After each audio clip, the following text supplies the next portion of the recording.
Well, it is my pleasure to welcome everyone and wish you a happy Hanukkah. Thank you for joining us. This is the second occasion, my second occasion as Speaker of the House, where I'll be able to gather with you for this celebration of light. Last year was the first time in history, you may remember, that we ever had an official menorah lighting here in the Capitol. But this year we get to do it with my own personal menorah. It's one that Rabbi Shem Tov and with the assistance of my colleague Leader Jeffries presented to me a couple of months ago. It's actually made of shrapnel of rockets that were shot down by the IDF and then smelted together by an Israeli artisan. It's really one of a kind. I'm very grateful for that symbolic gift, not only because it's my first menorah, but because when you look at it, you're reminded of the true meaning of Hanukkah, that in the face of darkness, light burst forth, and in the presence of fear, miracles emerge. And in moments of despair, hope springs eternal. And the more time I've spent with America's rabbis and our Jewish brothers and sisters around the country over the last year, the more hopeful that I become for the future. We all know that 2024 was a very difficult year for Jewish Americans, and on college campuses and, of course, in the land of Israel itself. Yet in the face of vitriol and war, the Jewish people have shown unshakable strength and optimism and resilience. It's been very inspiring. And that's because we believe the light of truth always overcomes the darkness of terror. As Prime Minister Netanyahu reminds us often, the battle for Israel's existence is truly a battle between light and darkness. It's a battle between civilization versus barbarism, good versus evil. So as we ceremonially light the first of these 8 candles, we recall the power of light within each of us, and we hold on to faith that God has not forgotten his people. As we remember the Almighty's work in the lives of figures like Abraham, Isaac, and Jacob, and Joseph, and Moses, through the time of the Maccabees, the Second Temple, and up until this very day, we can rejoice in the hope of victory and repeat the words of David in the 30th Psalm. I will exalt you, Lord, for you lifted me out of the depths and did not let my enemies gloat over me. I'm happy to yield the podium now to Leader Chuck Schumer. Thank you, Speaker, and Chag Sameach, a happy holiday to one and all. I may have told this story last year, but I like it, so for those of you who are not here, we all put on our yarmulkes, so this is my yarmulke story. So in 1992, I was a congressman. I was redistricted into Queens, as well as Brooklyn. And I was in a Jewish neighborhood of Queens getting to meet the voters, and a lady came over to me and said, well, you're Congressman Schumer. I said, yes. I read in the Queens Tribune, you're my new congressman. I said, yes, I am, ma'am. She said, I'd like to pay you a compliment. I've never met you in person, but I watch C-SPAN religiously, and you're the only one, and you have more courage than any of the other 435 members of Congress. I said, well, ma'am, you know, I know some of them are no good nicks, but a lot of them are very estimable people. What makes you say I, of all the 435, have the most courage? She said, well, as I said, I watch C-SPAN religiously, even though I haven't met you. You're the only one, when you rise to your feet to speak, who has the courage to wear a yarmulke. I said, thank you, ma'am. It's not a yarmulke. Anyway, that's my little yarmulke story. I could go on and tell Jewish stories, and we could be here till the end of Hanukkah 2 weeks from now. Anyway, it's great to be here. I want to thank Speaker Johnson, Leader Jeffries, Rabbi Shem Tov, friends, colleagues. And I thank you all for being here as the Jewish people in America and around the world prepare to celebrate Hanukkah later this month. As the first Jewish Senate Majority Leader and the highest-ranking Jewish elected official in American history, I am proud to stand before you in this great temple of democracy to share in the light of Hanukkah. As we all know, the story of Hanukkah is, among many things, a story of perseverance in the face of unspeakable hatred. It's a story about how the Jewish people of a different age, forced from their land, forbidden to practice their religion, their temple destroyed and desecrated, gathered to pray in secret, banded together in the hills and fields, and fought off their attackers. Once victorious, they set about the hard, slow, and painful work of rededicating the temple and lighting the eternal flame of hope.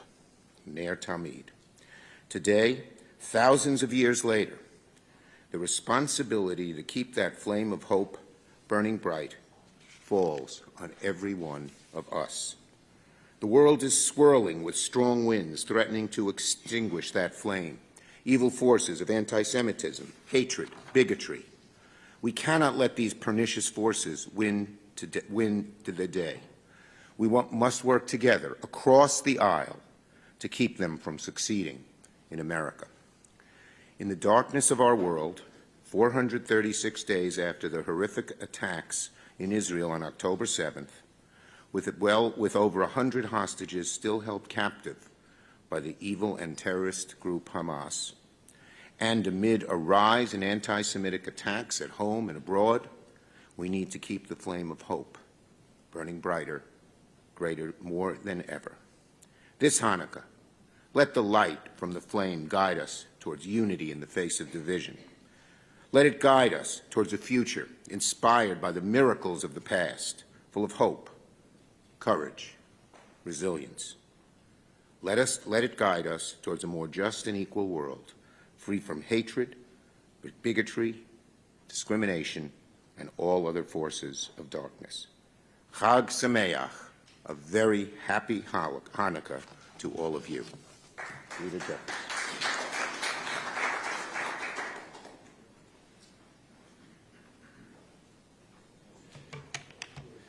Thank you, Rabbi Shemtov, for your leadership, your partnership, as well as for your friendship, and for hosting this special Congressional Hanukkah celebration. To Speaker Johnson, Leader Schumer, my distinguished colleagues in the House and in the Senate, all those assembled, it's a high honor and a distinct privilege to be with you all today. The story of Hanukkah is one of resilience in the face of adversity, hope in the face of oppression, and light in the face of despair. It tells the perpetual story of the Jewish people, one of thousands of years of uncertainty, pain, persecution, but most importantly and ultimately of triumph. Hanukkah teaches us that even a small amount of light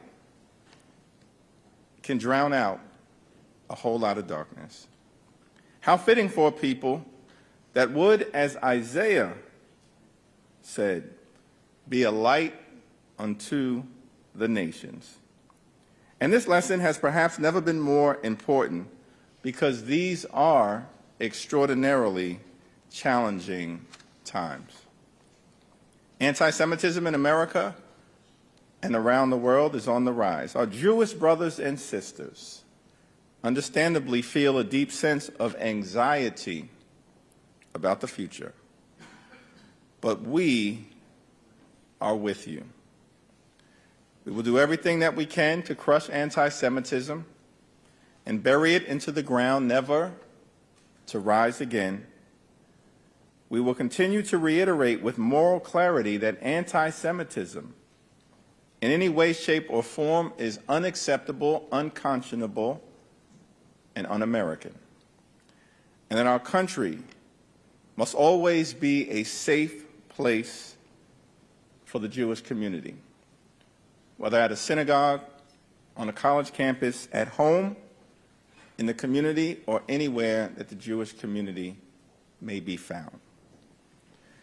We, of course, as my colleagues indicated, are also here more than a year since the horrific attack carried out by Hamas on October 7th. And still, more than a year later, there are American and Israeli hostages held in Gaza. Our commitment, of course, is to make sure that every single hostage is returned home. Our commitment is to Israel's security, which has been and will always be ironclad. And we, of course, will stand with our friend and ally, Israel, as a Jewish and democratic state, always and forever. Yes, of course, these are challenging times, but the Jewish story, the Jewish community, is strong and resilient, and you are never alone. May we all learn from the miracle of Hanukkah that in the face of unprecedented darkness, and as we navigate through these tough times, the faith, the resilience, and the spirit of the Jewish people will continue to be a guiding light. Happy Hanukkah to all. May God bless you. May God bless the Jewish people. May God continue to bless the United States of America.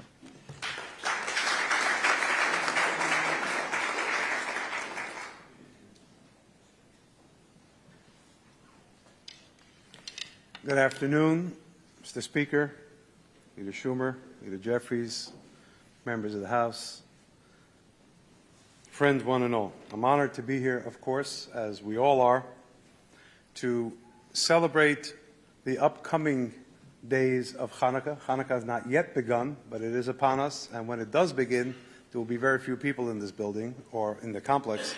So the decision was made by the Speaker to put this together today, which creates an island of togetherness in what can be a sometimes very fractured space. Hanukkah means rededication. It also stems from the word chinuch, which means education. And as I have shared with the Speaker and Leader Jeffries, when we have more than one opinion and a difference of opinion, we have a wider pool of knowledge. When we have animus, we have a descent into chaos in society.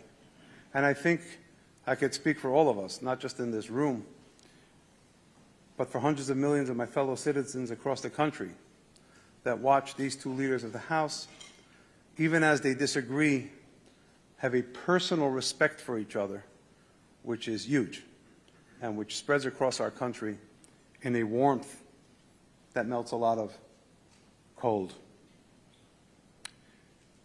Leader Schumer, thanks for being here. Last year, he lent us his menorah that he was presented at the Lamplighter Awards. This year, we have Speaker Johnson's. And yes, it was an incredible moment to be able to present that to you, sir, especially having your counterpart, Leader Jeffries, who you said you were honored to have as your counterpart, present and on hand for that. This is something which is very important, and it's a gift, like I said, to the citizens of this great nation. Now, one of the leaders who's not here, Leader McConnell, we know suffered a fall just recently, and I think it's appropriate that we all hold him in our prayers, that he have a full recovery, and that he continue to be able to serve this great nation as he has, as Leader Schumer is the first Jewish majority leader. I think Senator McConnell is the longest leading Senate leader altogether, right? Am I right? For now. For now. So this temple of democracy that was spoken of is a very important central pillar in our American life. The Holy Temple in Jerusalem, which stood over 2,000 years ago, is a very central pillar in Jewish life. So imagine how incredible it would be for someone who's Jewish to be in this space as the rededication of that temple in Jerusalem is celebrated right here in this Temple of Democracy in Washington. The light on this dome shines through the whole world, showing that the freedom of the human spirit is so important for the world to survive. So what is oil? Oil is something which soothes, as we are taught. It's something which permeates or penetrates any surface. It gives flavor to something which it is added to. And I think that that's something important to remember. The warm glow of the menorah lights is something that struck me as a young child. I grew up in Philadelphia. I was born in the late 60s, so I was there for the bicentennial, very patriotic. And it was actually 50 years ago that public menorah lighting, something you see on every public space in America, just about, began in Independence Mall. It's a very big milestone. And now we light a big menorah just a few days hence on America's front lawn, right on the ellipse in front of the White House. And we always have senior officials join us, which is something which reminds us as Jews that we are a small minority, a very small minority, less than 2% of this nation. But yet, we have made great and incredible contributions through the lives of so many Jews, and sadly, in too many cases, through dying for our country, with Jews that have served in our armed forces. And I think it's a good time for us to have the men and women who serve our defenses, stateside and abroad, also in our thoughts as we light this incredible symbol of the menorah. Just recently, I was at an event for the Navy SEALs Foundation, which honors and supports the widows and orphans of SEALs who die in action. And I was discussing something with an admiral, and then it dawned upon me, and I said to him, "Sir, you know, the work you do wearing your uniform, it secures the ability of me to do the work I do wearing mine." So I think that as the plaque, there's one plaque discussing the presentation to the speaker, the other is on the menorah itself that has that famous phrase from the scriptures, "And they shall beat their swords into plowshares." We all have power. Every single one of us has a lot of incredible human power. And we can use them for swords, we can use them for plowshares, and sometimes we can turn the very swords into plowshares, misunderstanding into understanding, difference into harmony. And as we see our leaders who not only speak words of conciliation and friendship and togetherness despite different opinions, we have to respect and actually salute the fact of how they live them as an example for all of us. So without further ado, because I have the good fortune of standing between you and the latkes, I think I'm going to just proceed now with the lighting, if that's okay, and just invite the leaders to join me. Now remember, sometimes you see things and they say, "Do not try this at home." I would like to say, do try this at home. If you're Jewish or you have Jewish friends, there are plenty of little personal kits that you can take home with you after the ceremony is over.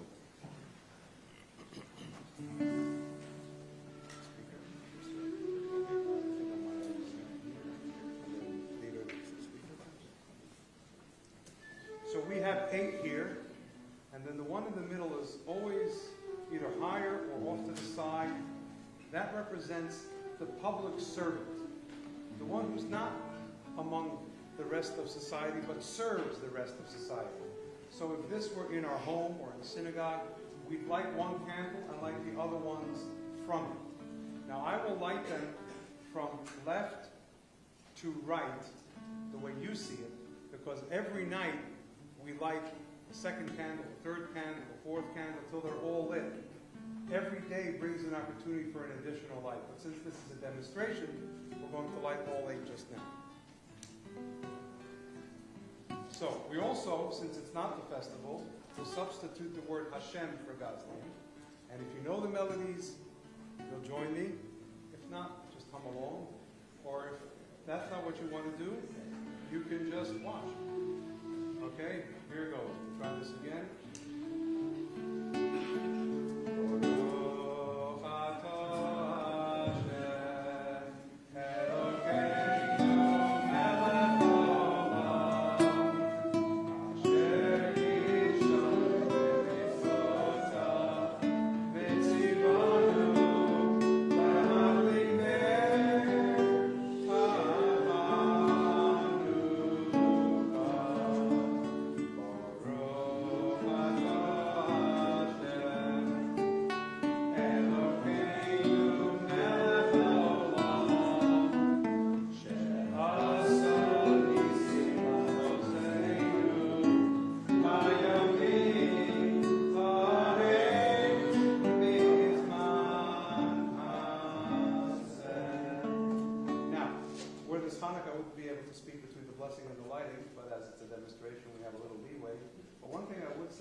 Thank you, Mr. Speaker, and your staff for organizing this and inviting us.